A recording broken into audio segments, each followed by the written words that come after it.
Hello friends, CFO Gamer here. Wanted to hit one last thing. So today is Halloween. Happy Halloween everyone. Hallow's End will end tomorrow at 11 a.m. So there's not much time left for this one, but you know, we have the Winds of Wisdom buff, which gives us 50% gain to experience. And the other thing is, you know, this is also kind of important for money making, gold making as well. I've got 118 tricky treats, and there are some pets that you can buy for 150 tricky treats. Now, I've been trying to log in daily and do the Headless Horseman, and I already kind of did a video on that. You know, there's some good experience here that you can get from doing that each day, and then there's a few quests. And doing that daily, you end up just shy of having 150 of these tricky treats.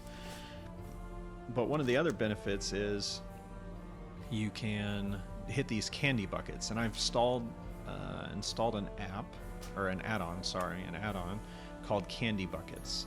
So if you're familiar with installing add-ons, you can go find this one called Candy Buckets. You can see here it talks about, you know, it's actually good for Lunar Festival as well as the Midsummer Fire Festival. Candy Buckets refers to the candy buckets for Hallow's End, but I recommend installing that, and then you can see what's happened is now on my map it has highlighted the candy buckets I have not picked up. So there's a candy bucket in Goldshire. You can't see the icon here because I've already picked it up. So it's really cool because it also lets you know where you've picked them up and where is left. And so, you know, one of the things that you can do, this alt is level 25, is these candy buckets give you the tricky treats, but it also gives you some experience. And interestingly enough, here you can see when I just logged in before I started recording, there's 119 candy buckets that I could go find. That would take quite a bit of time. And what I'll show you here is, you know, it's about 29,000 experience to level up right now at 25. These candy buckets at level 25 is giving you just below 10% of a level with each candy bucket. And so this is even with the Winds of Wisdom buff.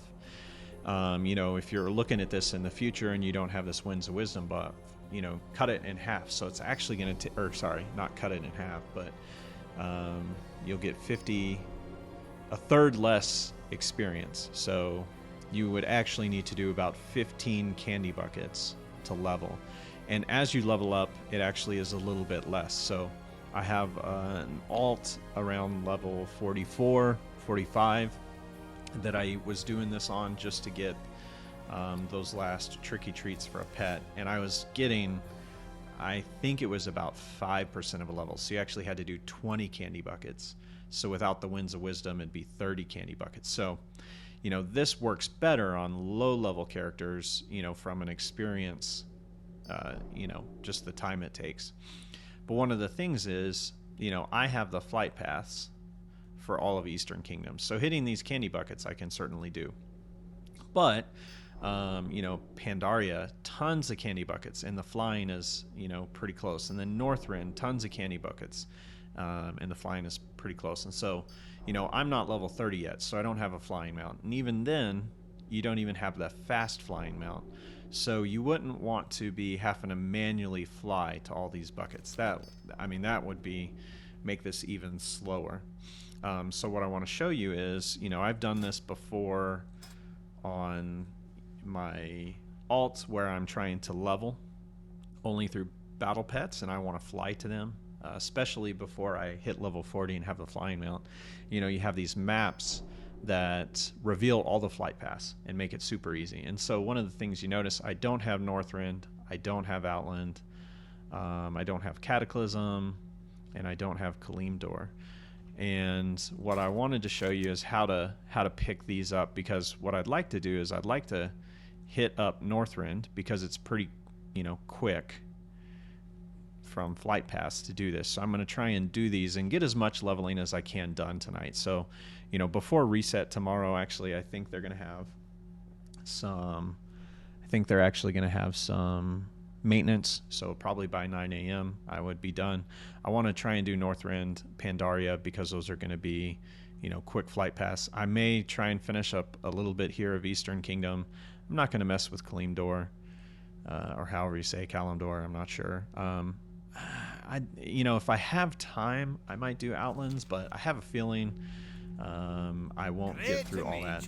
So what you do is, I'm here in Ironforge, so on Alliance, and there's also for Horde, there's a different place to pick this up, but I'm in the Hall of Explorers. What can I do for and you?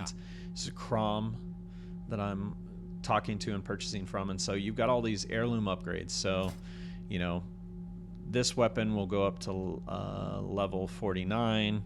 I actually, on my two-hander, it only goes up to level 44. So you buy these to be able to upgrade it, and so you could go all the way up to level 60.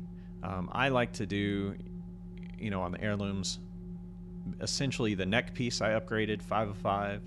I upgraded a ring 5 of 5, and then I upgraded this trinket 5 of 5. And the reason I do that is because for the set bonus, for rested experience consumed is reduced by 30%. It only takes 2 items. The next one is at the very end, so I can use the neck and ring on every single character. So that's why I did that. On the weapons, I choose different levels to take it up to, and just depending on what you're doing. This one I had already taken up to level 49. Once you hit Shadowlands, if you have an alt with blacksmithing, you can essentially make every weapon right away, and could go that route. So it's not necessary to take weapons above 4 or 5. It's pretty easy to get weapons once you hit level 50.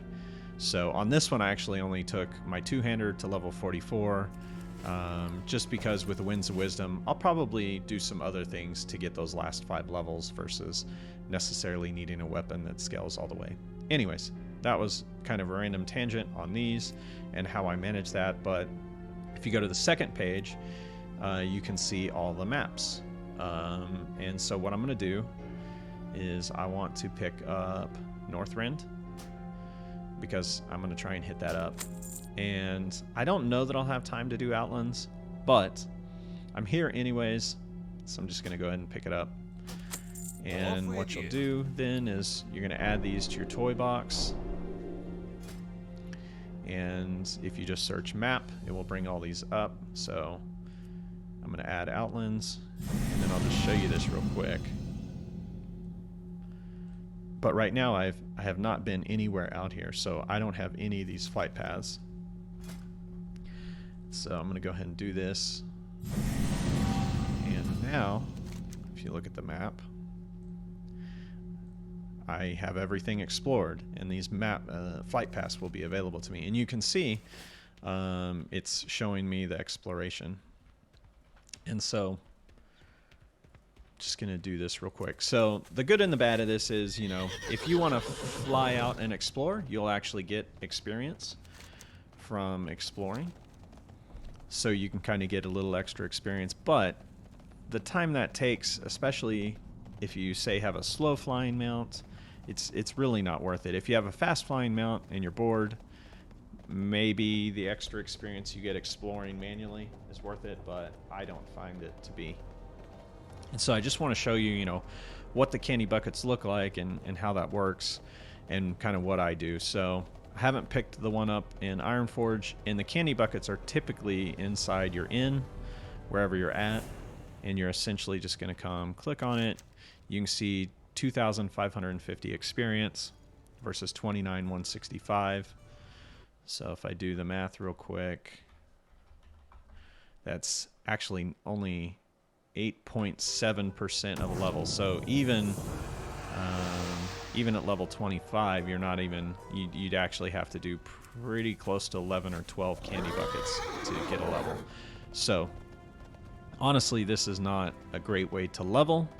It's just a kind of extra boost, and you can kind of do it mindlessly. And you've always got this quest. Great to meet you. What can I do for you? And I don't remember the command. Anyways, but I'll just show you what I do. So just fly in, you pick that up, and then essentially I just fly to the next one and do it over and over. So you know, it's not necessarily fast. I'm doing it largely for the tricky treats, to be honest, just to hit the 150, because the pets you can get, you can actually sell for a decent amount of gold, because it is fairly limited. And the interesting thing is, Be good.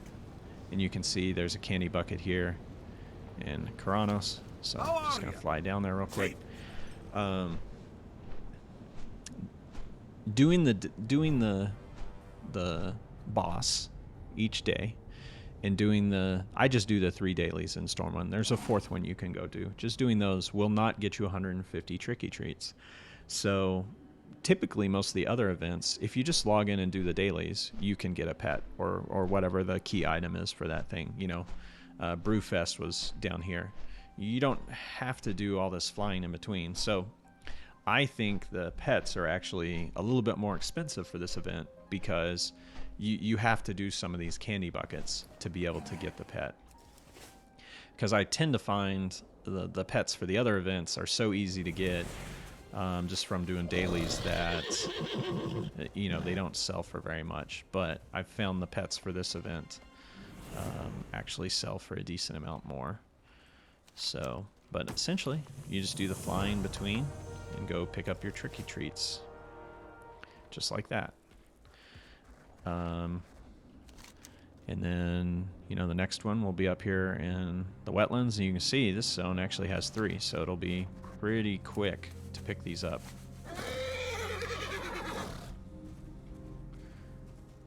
Great to meet you. See you soon. Oh, the fly path is over here. So now I can fly It's in a pint. the harbor.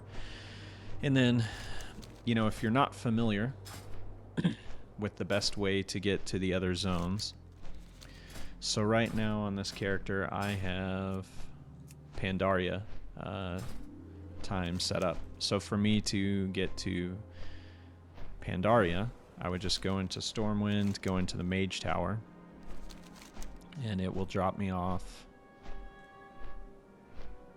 right here, the portal. If you want to do Northrend,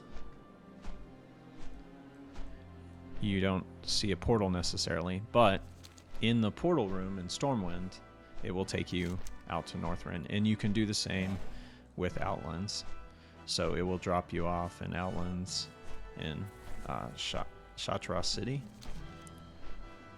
So that's how you'll get out there. I'm not gonna show that in this video. Hopefully you know how to do that. But essentially, it's a simple way to get some experience. Not super fast, but the added bonus, if you get 150 of these before the event ends, then get a pet you can sell for gold. Hope you guys enjoy that one. I know it's kind of late, but on the last day of Hallow's End, maybe you guys can get some of this in. Have a good one.